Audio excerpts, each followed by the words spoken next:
Let's talk Tanya for the 28th of Tishrei of a leap year. In the last few days, we've talked about how everything that exists is being recreated at every single moment by the Dvar Hashem, by the words of God, which is the Shekhinah. And in yesterday's Tanya, we spoke about how the words of God descend through the worlds, and in every single world, the Shekhinah or the Malchus of that world is what creates the creations, the angels, the souls of that given world.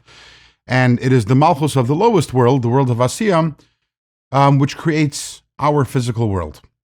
However, in today's Tanya, the Alter Rebbe tells us, in Chutz La'aretz, in the Diaspora, outside of the land of Israel, the divine energy, the divine words, they undergo a further descent into the 70 archangels of the nations of the world.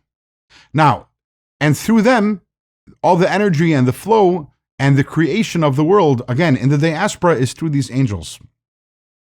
Now, this descent, this further descent from Malchus of the world of Asiya now into these archangels, these 70 archangels, is a qualitatively different descent than everything that happens beforehand. Because although beforehand the energy also came down through the system of worlds, up until this point, everything was levels and gradations within holiness itself. So yes, the light became a little lesser, but ultimately everything is holiness. However, these angels, they're not holy at all. They are not what we call Kedusha, rather they are Klipa, which means that they actually conceal the light of God that is within them, which is why, because they conceal this light, this is why they consider themselves to be, these angels consider themselves to be independent entities. They consider themselves to be self-important, and obviously nothing which is holy considers itself to be an entity which is independent of God or self-important, and this is obviously a signature of Klipa. Now, when the divine flow, the energy to create worlds, enters into these angels, this is where we have what is called Galus HaShechina, the exile of the Shekhinah. Up until this point, no matter how low the light came, that wasn't called exile, because wherever the light is, it's comfortable. It's still in the realm of holiness. Now it's in the realm of Klipa. Here is where the energy feels actually uncomfortable, because it is right now being hosted by an entity which conceals it and which considers itself to be important.